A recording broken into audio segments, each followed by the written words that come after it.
Hi, I'm Ashley, Customer Service Assistant Manager at JJ Safety. Today's feature is a video segment adapted from American Experience. It documents the 1909 strike of garment workers in New York City.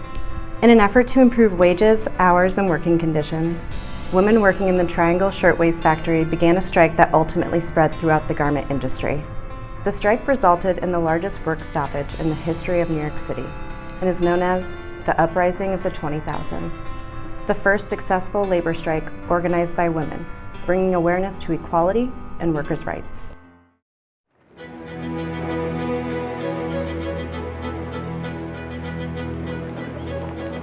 Every morning, more than 100,000 people poured out onto the streets of the Lower East Side, headed toward another day's work in the city's garment factories. Several hundred workers veered off toward the Triangle Shirtwaist Factory in the heart of Greenwich Village. Many were young women in their teens. They belonged to immigrant families shoved out of Italy, Russia, Poland. Their families had chosen America for its promise of a better future.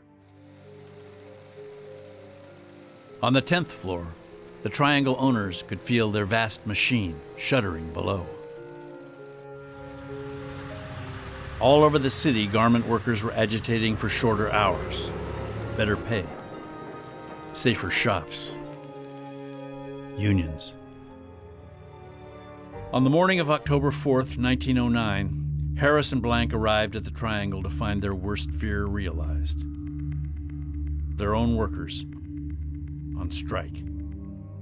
Unionization was the single largest fear for most of these employers. They were terrified that unions would come in because that would diminish their authority over the workplace. Winning a union in the shop means establishing a contractual relationship with the boss that covers all the workers in that shop with respect to not only the wages they work for and the hours that they work, but the conditions under which they work, and that their bosses no longer be allowed to get away with what they've been getting away with. Bosses are under such intense competitive pressure that they're prepared to ignore, under most circumstances, the grievances of their workers and to treat them like stuka, like animals, like pieces. And they don't fear anything. There's no government intervention. There's no labor legislation. There's really very little sanitary legislation protecting the health and safety of workers. There are no minimum wage laws or maximum hour laws. Nobody's watching.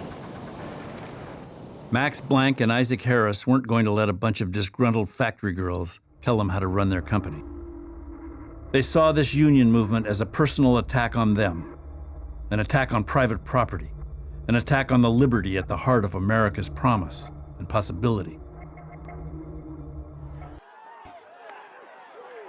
The Triangle owners used private detective agencies to provide replacement workers and muscle,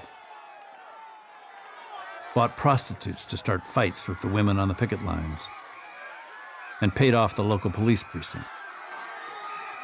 Their hired thugs beat Triangle strikers, and policemen hauled the picketers into court if they fought back. But every day for 6 weeks, in the face of physical abuse and public indifference, the women took up their places in front of the Ash Building. The longer the women of the Triangle stood fast, the more workers at other shirtwaist factories paid attention. When organizers called a meeting at New York's Cooper Union, shirtwaist workers packed the house. The aisles overflowed. The crowd backed up into the street. And they were all there to consider something unthinkable before the Triangle women had made their stand. A proposal to run an industry-wide strike against each and every one of the city's 500 shirtwaist manufacturers. While union leaders cautioned against action, a 22-year-old garment worker stepped uninvited to the podium. Everyone at the meeting knew of Clara Lemlich. Just a few weeks earlier, when she'd organized a strike at the factory where she worked, Lemlich had been beaten by the owner's hired men. She could still feel the sting of 6 broken ribs.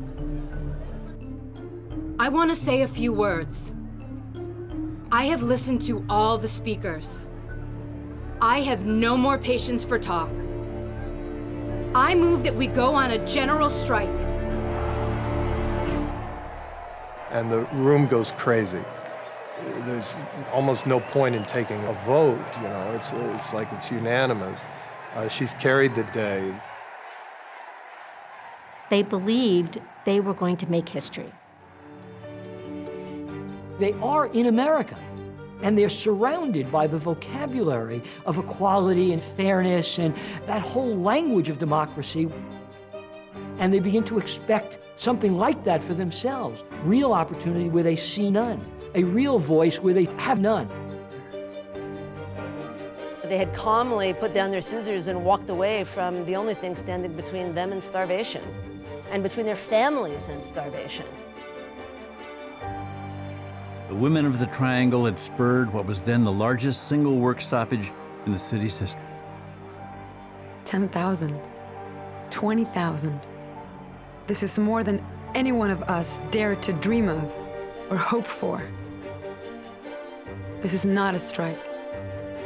This is an uprising.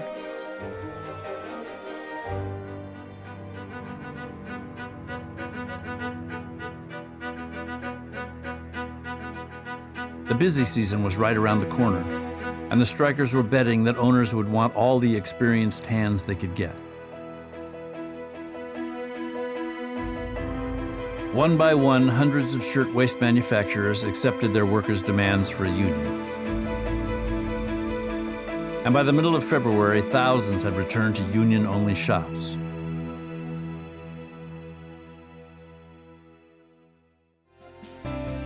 March is Women's History Month. At JJ Safety, we're honored to bring awareness to the contributions women have made to the United States. We are proud to recognize the achievements women have made over the course of America's history in a variety of fields. As advocates, leaders, experts, professionals, dignitaries, and so much more. We are daughters, sisters, mothers, friends, mentors. We are a community. And we are a family. A family. A family. A family. And we're happy to join millions of other Americans in celebrating and bringing awareness to the vital role of women in American history.